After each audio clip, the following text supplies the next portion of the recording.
coincidence. Running into you 2 nights in a row. This is my college deputy, Derrickson.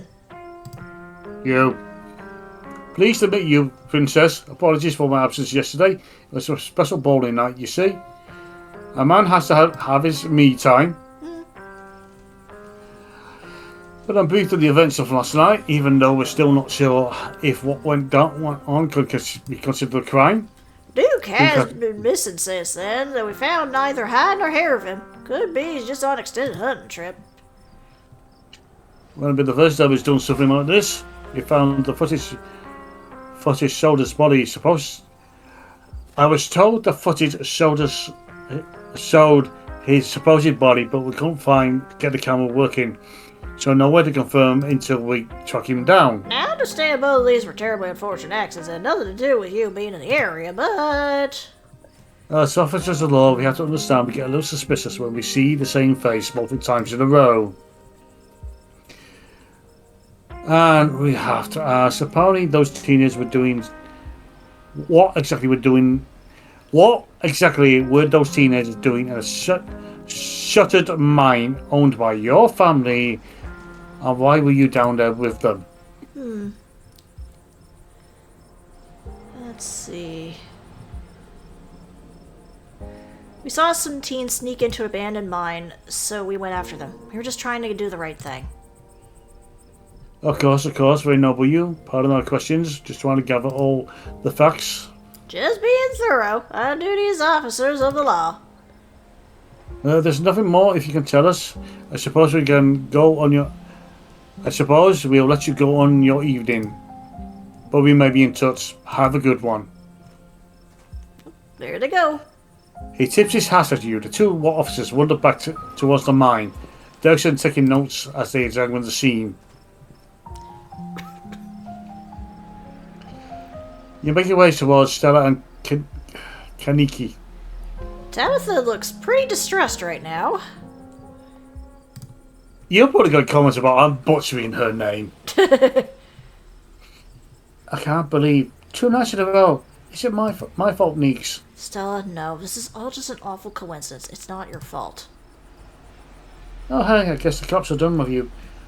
Are they going to take you in for being present at an accident? Sorry to give you a hard time. Small town cops, you know. Let's blame everything on drifters. Even acts of God, I suppose. Excellent. You didn't get arrested. Now, come on. Let's go back to your estate. I didn't get a rest before I have to deal with the fallout of everything that happened tonight. I'll see you tomorrow, okay, Princess? Please stop trying to get my cousin killed, Stella. Come on, let's go. Tabitha starts walking to her car, pulling you by her arm. I'll text you when we're back.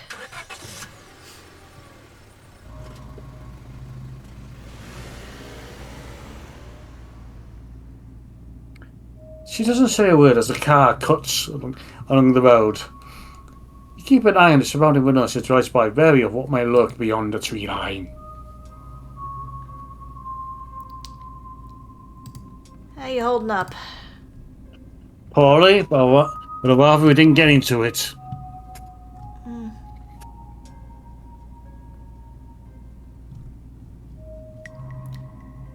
Sorry about today.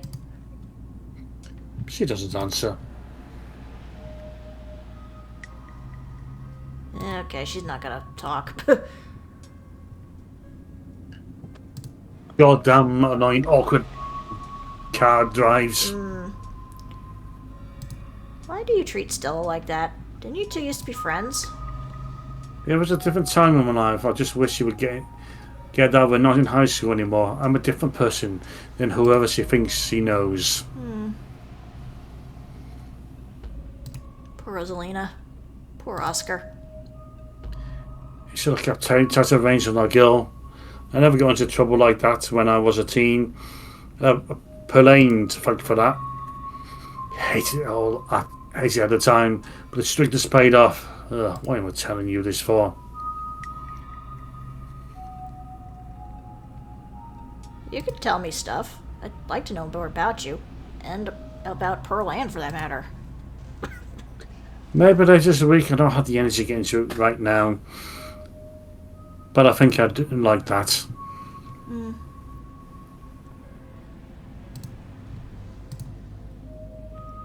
I gotta focus on the road. Yeah, alright. The eyes rolled back to the tree now as you and two of us sink back into silence.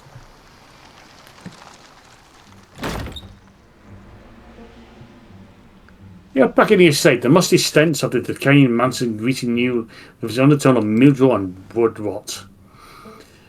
Well, this day is more stressful than it needed to be, and it's she's a precursor to a horribly stressful week.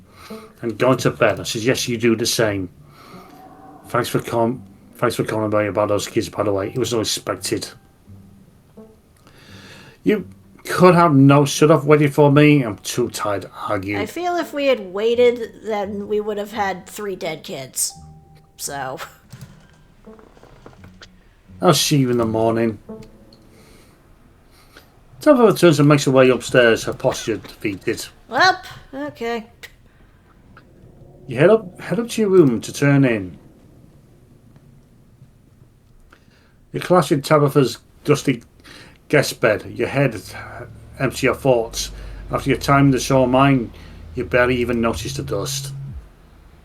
Your phone buzzes. Y'all, these are those things, right? Oh.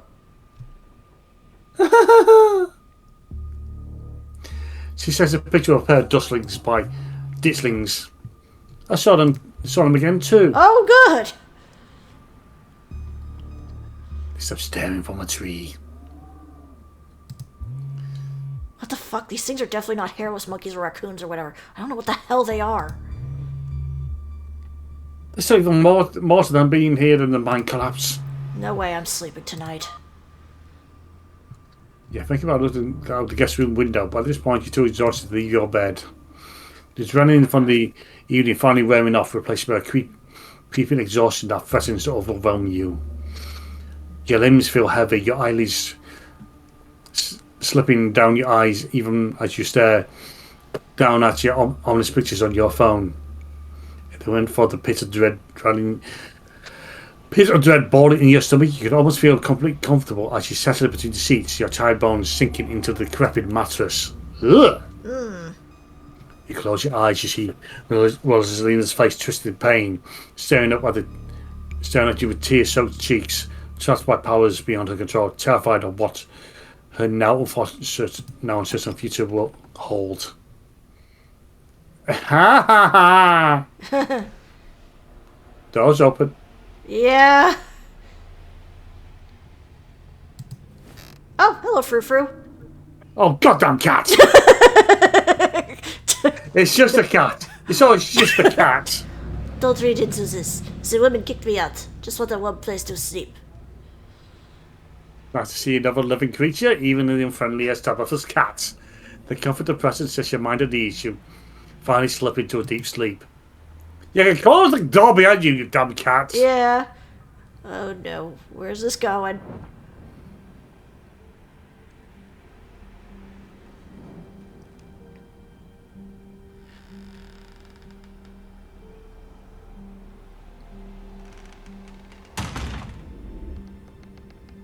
Oh good, there's a hole in the stairs right there! Now they're stepping safe. Oh no, we're going into the basement.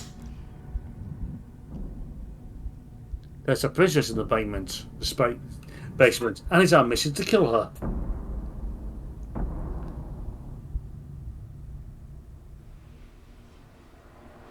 Whoa. And that was the end of chapter 2! Damn! I can see why it takes a while for them to update chapters with how many choices they give. Yeah. Chapter 5 is due out next month. And it's going to be a while before chapters 5, 6 and 7 are going to be done. Yeah. So we're going to be hit the point of recording chapter 5 long before those two are ready. Yeah.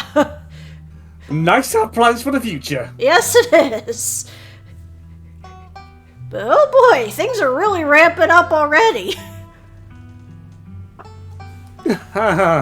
Jeez.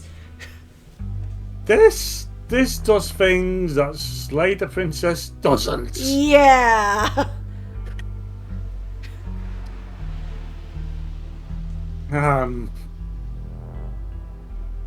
So it's I know which music I want to steal for creating certain scenes in the scenes in should ever do them in Smalls related stuff. Oh yeah. How to creep the fucking party out. Yeah. Next small session, we have to deal with a collapsing mine. Yay! Well, at the time, I already know what I want to do with the next small session. Hopefully, no combat involved, and considering this is time we have lost one crew member for the time being. Let's see how smart the 3 remaining crew members can handle that situation. Indeed. But you can check out on Yorkshire Raven's YouTube channel. Link in the description. So,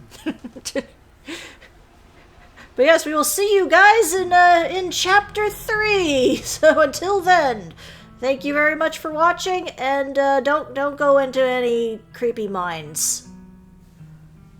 later, folks, and yeah, stay with the fucking mines.